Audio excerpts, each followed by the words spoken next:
Hey, it's Chronologically Gaming, the only channel that's perpetually retro because we're playing every video game in order of release. Get ready to get crazy playing the video games released at sometime in November 1982. The Empire Strikes Back. The Empire Strikes Back. We were last on the Apple II checking out Tunnel Terror, and now let's see what's on the television. All across the United States, kids are coming face to face. Oh my gosh. that is insane. You're welcome. Give it up. Bullets all out. They keep coming at you on the screen. It's good enough to make you... Turmoil for your Atari VCS, one of the new games of the century from 20th Century Fox. That's right. What time is it? It's Turmoil time. First available on the Atari home computer, let's check out and play some Turmoil. I'm sure we all get close to the television just like they did in the commercial, and you'll have a totally different experience. Here's the box for Turmoil. Oh my gosh. Look at that. Yeah, the front of the box is displaying basically the game. There's not anything flashy like you'd expect or a very well-done artwork like we see on Atari games. This one is the 183rd game we played for the Atari 2600, originally the VCS. Sweet. Oh, and it also has other systems because we're going to see everything that Turmoil's done. Let's flip it over in the back. Imagine yourself being attacked from both sides by the most evil creatures ever to fly the unfriendly skies. You're piloting an intergalactic fighter with the ability to blast 7 enemies into cosmic dust at once. Now picture a battle, raging at a pace so frantic that even the blinking of your eyes could lead to fatal collision. And it's true, this is a very, very fast game. It boasts 9 levels of play on the back of the box. And let's see the other artwork we have for Turmoil. Sweet. We have the original scan of a box and then the nice reconstructed look. Whatever your flavor. And here's the ad you would have seen in magazines at the time with a lot of other games. This one's done by Fox Video Games. It's the 7th game we've seen by that company. They're essentially 20th Century Fox, bringing us games right here. Deadly Duck, Fast Eddie, Beanie Bopper, Worm War 1, Megaforce, and Alien, like the one by the movie. And what they've done is they contracted out Sirius Software to do the development. So this is the 40th game we've seen by the company Sirius Software, doing games like Deadly Duck, Fast Eddie, Beanie Bopper, Worm War 1, and Challenge of Nexar here on the Atari 2600. And there it is. There's the Atari 2600. And we also have the cartridge we're going to pop into play some Turmoil. This is a one-player only game, and I've said this before, most of these games as we progress through time are losing game variations and losing game options. Now it's just you pop in that game and then push start and go, and where's the 112 or 14 game variations that we saw when we played Space Invaders? I want that back again. And there's the example of the screenshot. So here's the manual. How in the world do you play some Turmoil? I want to know how to play me some Turmoil. This one was done by Mark Turmel. Way to go, Mark. The 6th time we've seen Mark on the show. He did games like Beer Run, Free Fall, and Fast Eddie, just to name a few. But Mark's going to go on to do some amazing games. This is the very humble beginnings. The setup is make sure your system's turned off before you put the cartridge in, and then put the cartridge in and turn it on. Your objective is to zoom up and down the center alley and blast aliens as they streak by. Keep shooting and keep moving to avoid a deadly collision with a speeding alien spacecraft. They have a screenshot showing us what everything is, which is always helpful because sometimes you don't really know what exactly you're seeing on the screen, and I love it. The controls are the Atari VCS joystick, and you only need one because it's only one player. You tilt forward and backward to go up and down the channel. In the center, oodles of bullets can be seen on the screen at once, and it is in buttery smooth frame rate. You can use the color black and white lever to pause Turmoil at any time during play, which, by the way, originally when the VCS came out, you had that switch to go from black and white to color, and every now and then developers have been using the switch for other things. That's pretty clever. Using it as a pause feature is awesome. So here's the screen display again, showing us a score and the different enemies on screen. You have different ships. You begin the game with 5 lives, which is really nice. You blast all the aliens in a level and you receive a bonus ship. So you actually go level by level.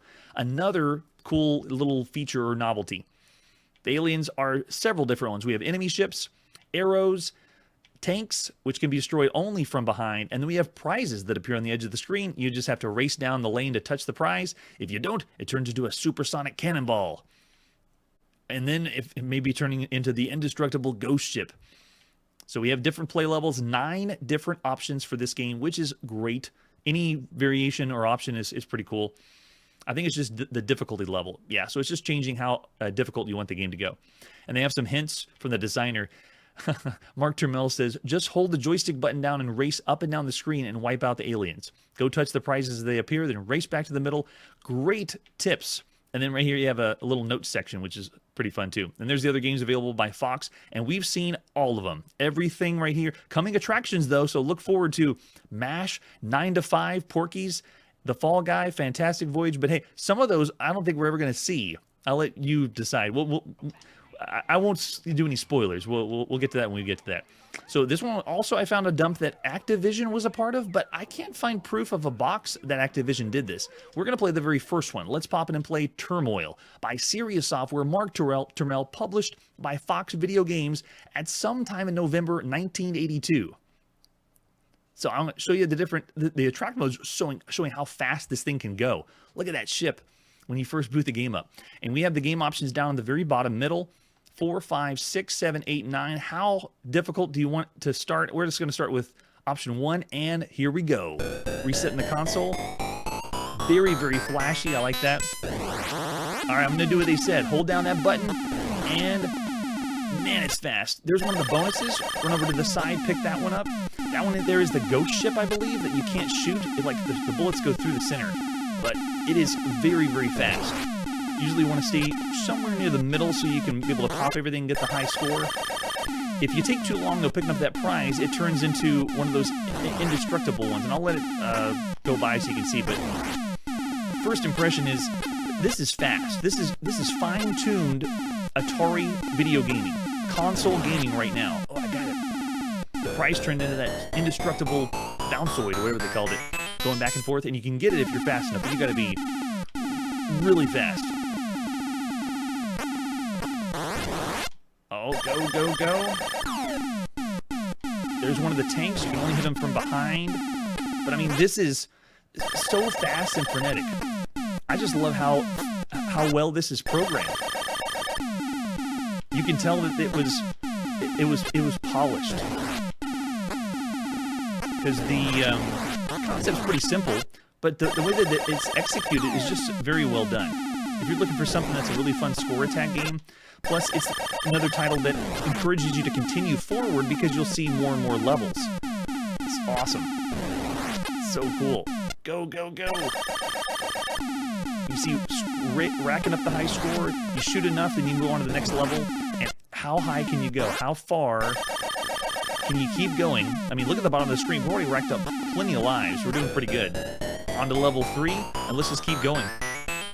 Marshall in the chat saying, this is considered top-tier Atari 2600 gaming.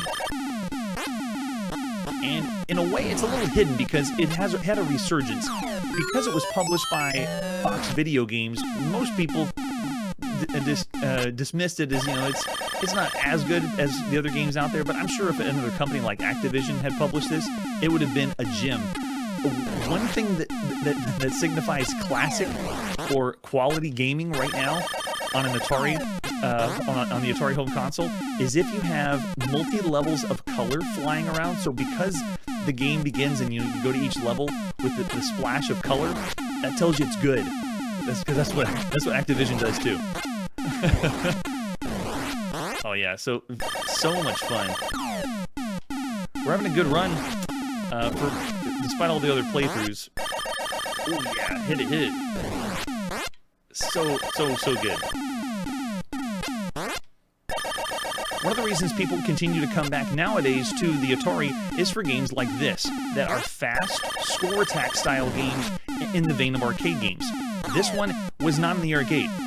This was fabricated only at home, and it's just very, very well done.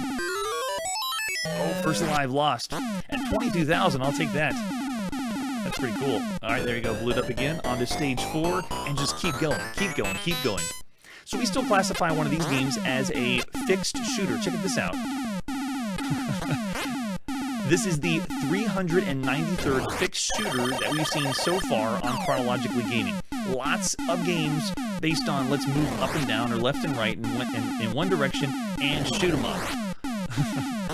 It's a little rare, though, to have a fixed shooter seen from the side or like this in the center. Majority of the games were based on Space Invaders. At the bottom of the screen, you move left to right and you fire. But there are a few that we've seen already that take place from the side or from the center so far. Oh, let's see if we can get it. Barely. One of the very first ones we ever saw was in the arcade called Space Bugger. It essentially was Space Invaders, but it's a center column, and you're shooting Space Invaders on the side. So that was one of the first times we saw a fixed shooter, not from the bottom of the screen like Space Invaders or Galaxian. Some of the other ones we've seen have been Power Path on the Atari home computer, Twerps on the Apple II, Galactic Crossfire is a single row shooting up and down game that is not taking the same vein as Space Invaders. Storm, also in the VIC-20, did it. Puyan is another more recent fixed shooter that allows you to shoot going up and down rather than being at the bottom of the screen. And Shadowfax was a shooter that we saw that takes place on the sides of the screen. It's a different fixed shooter, but still it's not at the bottom of the screen like you've seen with all the other ones that are out there. This one really gets close to another game we saw on the Apple II, though, called Falkland Island Crisis. And that one is pretty close to this. But even closer to that was one we just saw on the TRS-80 color computer called Squeeze. But this one doesn't play nearly as good. Squeeze is compared to this game. And video games that have this row look, you're going from row to row doing actions. We've seen a few games that do that too. On the Atari VCS was a game called Wabbit that had rows or levels like this. Or at least the visuals looks like that. It's also visually appealing or looks similar to Jawbreaker that's also right now on the Atari 2600 or Jawbreaker 2 if you're on a home computer. And also Galactic Defender has the same kind of view, the row view, at least the way it looks. So a lot of things going for this game. The big thing is the play control. The way this plays, I think we got a game over, right? Yeah, and then it goes back to the attract mode. Awesome. Good run. 33,000 for the first time. Yeah, over in the chat, I got a lot of love coming from most people that are here for the live show. Yeah, it's awesome. So now, of all the games you could play on all home consoles, Turmoil is amazing. Most people may not have checked it out or seen it because at this time, people can see the inconsistencies with the video games, and when you go to buy it, you wouldn't buy a 20th Century Fox labeled game because it's not going to stand up to the other things like Activision that's out there, or a Magic. So I'm looking over the chat, and I even got some 4 stars coming from Punk Rock Biker and Brian, Psychosis. James is even saying 4.5 stars for everything you can play. M. Tisky saying 4.5. Barclay, yeah. So I would argue this is around 4 stars or 4.5 stars for all the games you could play on all home consoles right now. Oh, Marshall's even throwing out 5. Yeah, fun time. I would say this one is just very well done. For a home console game right now, maybe you would boast later, if you were going to rate this right now. But in November 1982, I'm going to say 4.5 stars. This is one of the best games you could play on any home console. It plays that well. For console games, it's like one you should have in your collection. All right, so Turmoil, but that's not all. We have more Turmoil. We also have Turmoil on the Atari home computer, released around the same time. Let's take a look at the box. It looks exactly the same.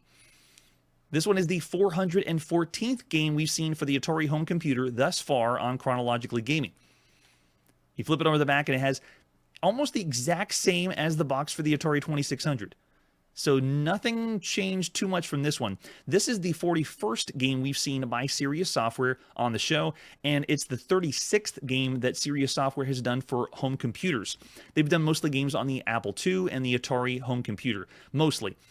Here on the Atari home computer, Sirius Software has done games like Sneakers, Space Eggs, Cyclod, Snakebite, Kabul Spy, Way Out, and Bandits. Lots of really, really good games.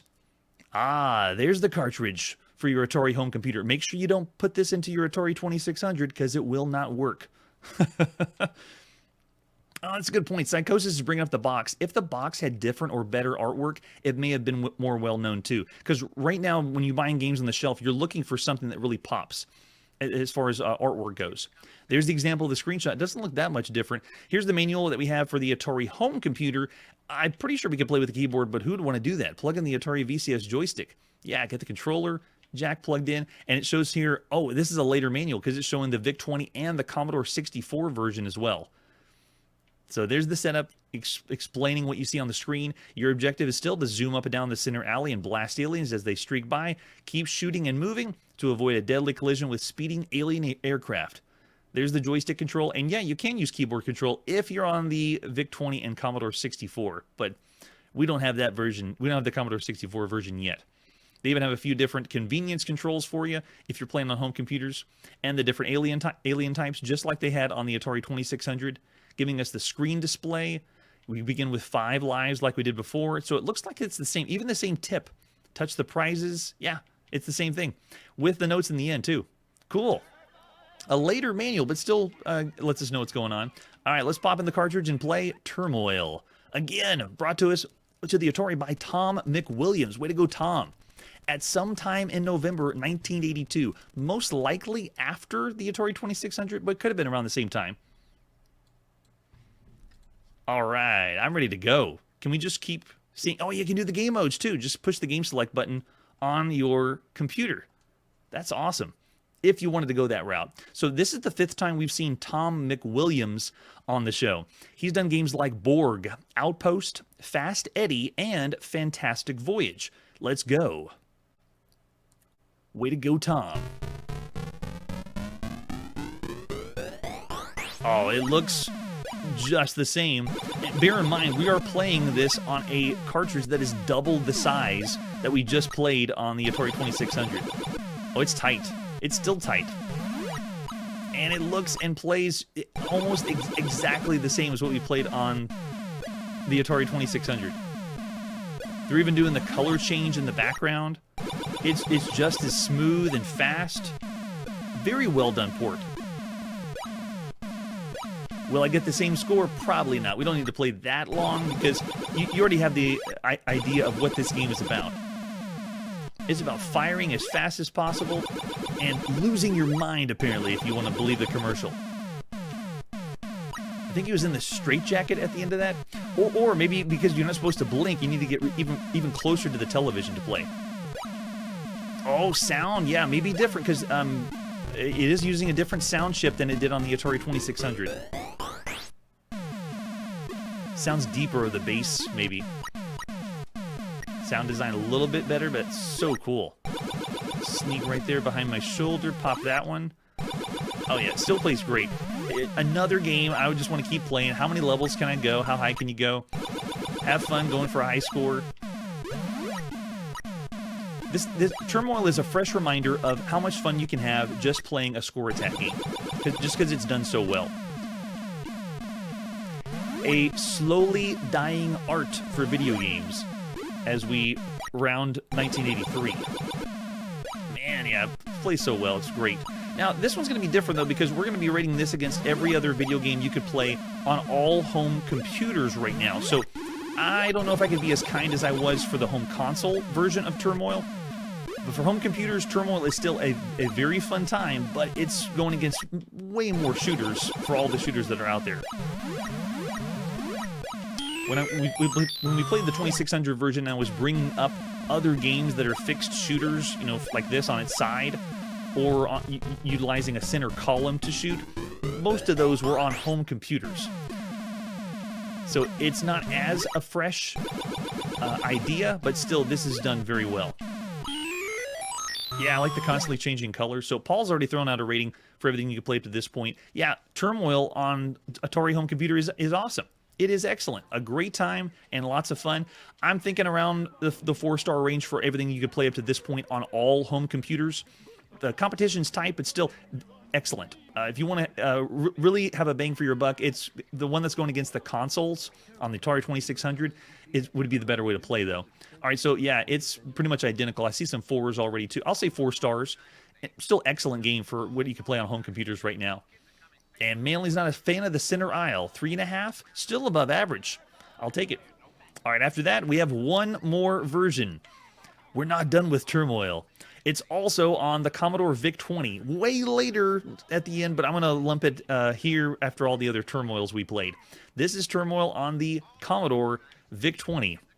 So the VIC-20 box is exactly the same. I think they just put the sticker for the VIC-20 on it, and that's it. But they did credit Mark Turmel on the front of the box, which is a nice touch. This is the 324th game we've played on the VIC-20. Let's flip it over the back, and yeah, it looks exactly like we saw with the other boxes. So, well done, Serious Software, making your ports just identical for all the other ones. Yeah, we're gonna see if the VIC-20 lives up to everything else too. So, other artwork we have for the VIC-20 version, just I think the box. Oh, and Addy would have seen it at the time too. Turmoil, and there it is, the mascot of Serious Software, that little green alien. I forget his name. And there's the cartridge. Again, you can't plug this cartridge into your Atari 2600 or the Atari home computer. So we're playing 3 different cartridges for 3 different computers. There's no standards here in November 1982. All right, we do have, different cartridges. Let's pop in Turmoil to play. This one's brought to the VIC-20 by Jeremy A. Jones at some time in November 1982.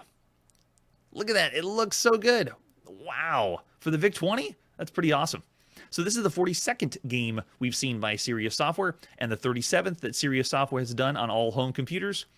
This one is the second time we saw Jeremy A. Jones. He actually did the only port that Fox Video Games had on a console to the computer. The other one was Deadly Duck. So he's done the 2 versions of Deadly Duck that have been from home console to home computer, which is kind of cool. All right, so this one is going to be released later on the Commodore 64 and something called the MSX. I'll pretend like I have no idea what that is. So this is the last port we'll see of Turmoil right now, but we will see on Commodore 64 and MSX later. All right, so how do I switch? Do I want to switch? Oh, you can switch game modes if you want to, I think, right? Yeah. But we'll just go with game mode 1. Let's do it. Look at that. It's Turmoil on the VIC. Oh, you got the bonus too? Whoa, you zoom down the aisle when you want to get the bonus. That's even faster than it was in the other ones. Now, the release dates for this one, VIC-20 may have been a little bit later, but if they're close enough, I like to put them all together to be able to play all at the same time to really compare the different ones. But wow, the way they did the marketing and the way that they did oh, that's so cool. The gameplay, making it match for all these ports is actually rare right now. Most of the time, the ports you're not going to get are not exact, but these are really close. Look at that. They even have the color to go from level to level. Yeah, and the sound's good. I like the speed when you go down the tunnel to pick up the bonus. Look how fast it is. And again, this is being done with the same digital joystick we've played on other games on the VIC-20. Yeah, it still plays pretty good. Still having a blast playing Turmoil. This is awesome. Lives look like about the same. And if you're not quite sure how to play the game, you always can pause the video when we were taking a look at the manual because it had everything. There shouldn't be any question of how much fun this is. As far as a shooter, look at that. I feel more OP than I did on the other versions. Wow, that's so cool. Now, we've seen quite a bit of games on the Commodore VIC-20. The fact that this game is running and playing like this on the VIC-20 makes me wonder why the other games on the VIC-20 are a little because this is so good.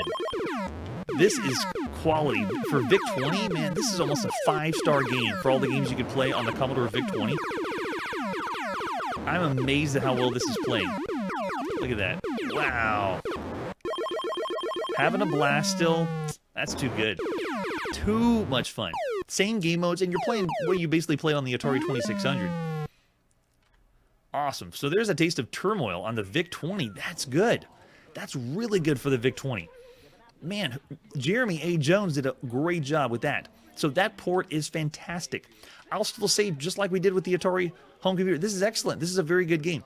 It still can't compete with it's a simple score attack game, so I wouldn't want to go in the range of like 4.5 or 5, because to rate this against every other computer that's available right now, you have to think of all the heavy-hitting computer video games that are available right now. I just can't go in the 5-star range, but yeah, I'm seeing a lot more people saying 4 than they did for the Atari home computer.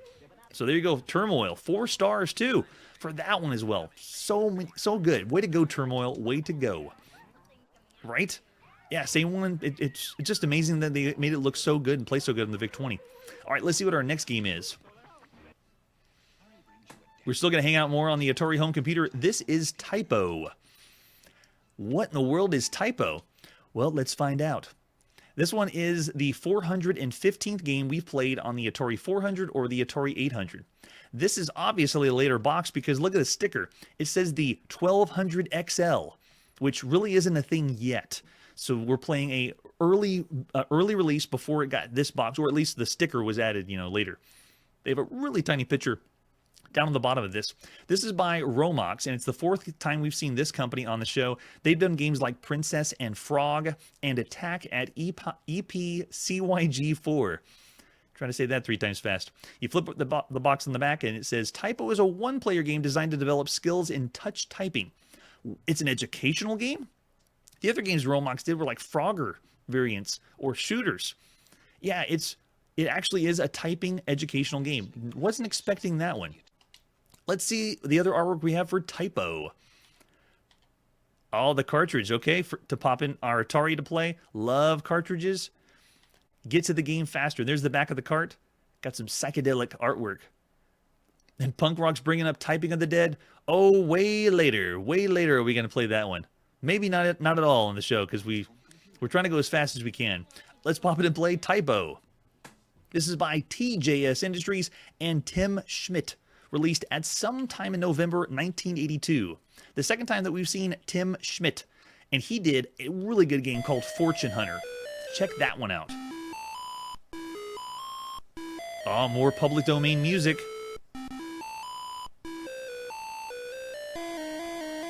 Is that Für Elisa? I'm detecting. It is. Makes the game fancy. And I'm pretty sure they sold it to kids saying, everyone, we have to put some educational classical music on there so the kids learn something. So we're greeted with a wall of text on how to play this. This is an educational typing game. The 7th game we've played like this on Chronologically Gaming. Games like Keyboard Creations on the Odyssey 2, Boppa-Bet by Al Lowe on the Apple II of all places, Gore-Tech and the Microchips, and Word Invaders. Fun games like that.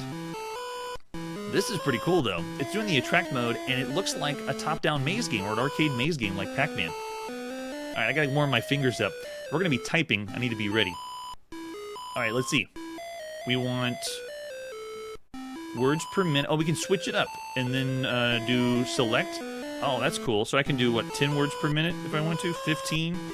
And then I can switch up the... I want that. And then I can do... Oh, you can change it to words, phrases, and then... Oh, that's nice. So you can switch up how you want to do it.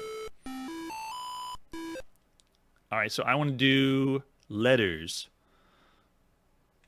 Can I do letters? Let's do that.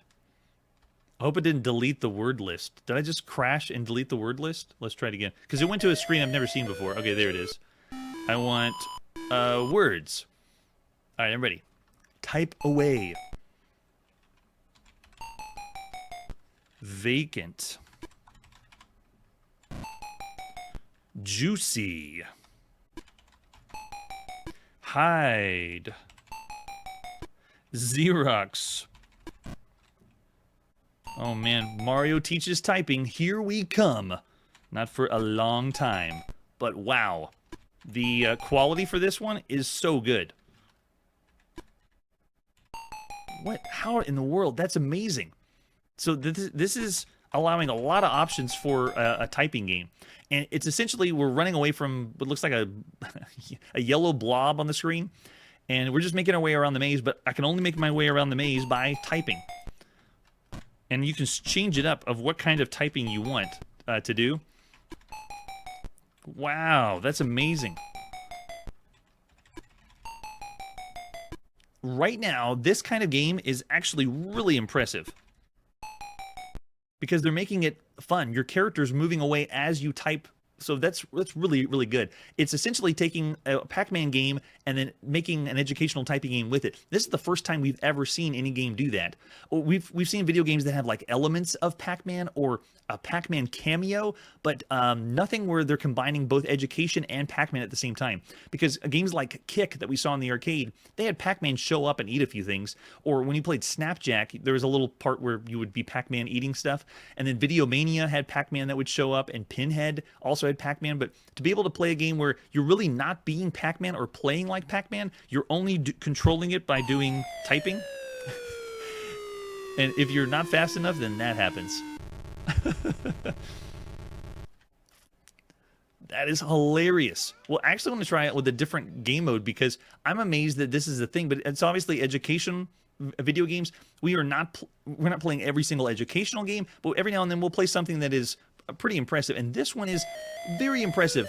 We got to admit, whoever programmed it did a really good job. It's really, really good. So nice. All right, so let's switch this up and do... I want to do a phrases game, and let's do 30 words per minute and see what happens. Man does... Oh, hold on, I think I messed it up.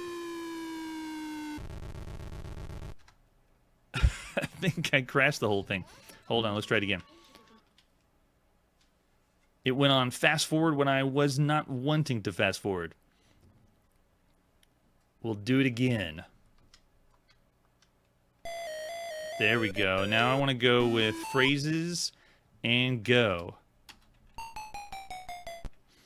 Computer can be... Oh my gosh. Good friends with a period. E.T. So they're putting funny things to type in there, which is a nice touch. That's pretty good. That's really, really good, especially with the different options. Wow. So a typing video game that's doing that is rare right now. That's very impressive. For all the games we've seen up to this point, being able to combine the different play modes, that's actually fun and educational. Well done. Obviously, it's not geared for my demographic, but you got to admit, it's a very well done game. I know most of the people in the chat, I'm sure, are not looking for educational titles, but we do play every single video game out now. But yeah, James is actually throwing out 4 stars. Yeah, good variety of words, very fun. I'm actually saying, yeah, I'm starting around the above average range for all the video games you could play right now. We don't play every single educational game, but this one is really, really good. Yeah, I'm seeing 3.5. Marshall says he has no idea because, I mean, it's educational. Yeah, there we go, 4. Yeah, I'm actually going to go 4. Typo. That's really good. For a typing educational game, it is an excellent video game because it's essentially doing what we've seen way later with typing video games. They're doing it. They're making a typing video game, but it's Pac-Man themed, which is so perfect for this time. Yeah, 3.5s and 4s from the chat. So yeah, I'm impressed. Typo is the best typing so far we've played on the show. That's pretty cool. All right, that's where we got to put our video game playing on pause. Thanks so much, everyone, for joining me in the turmoil of this live show. Checking out 3 versions of Turmoil so far, and we're going to see the other ones too because we see every single video game. Thanks for coming for the live show, and if you don't make it for this live show, just leave some comments and we'll get back to you as soon as we can. Next time on Chronologically Gaming, there is more typo and typing video games. Who would have thought? We're going to be typing in even more games too to defuse bombs, and a different kind of venture on the ZX Spectrum. Namco once again brings an arcade home for the first time on the Sword M5. That's it for today, and like I always say, we removed all the typos out of this show, so have a good shoot and may you be success. Hey everybody, thanks for checking out the channel and joining me on my quest to play every single video game in order of release. We'll be streaming live every weekday at 9 p.m. Central, so join us and let us know if we missed any games along the way. This video would not be possible without Launchbox, RetroArch, and MAME. Tell all your friends there's some crazy guy named Chronologically Gaming trying to play every single video game. We have links down below that'll send you to places like our Discord and Patreon, and one that says all the video games we've ever played. If you go there, it's a list of everything, and you can click right to the game you want to see. Chronologically Gaming is the name to look for. We are perpetually retro, and we will catch you next time.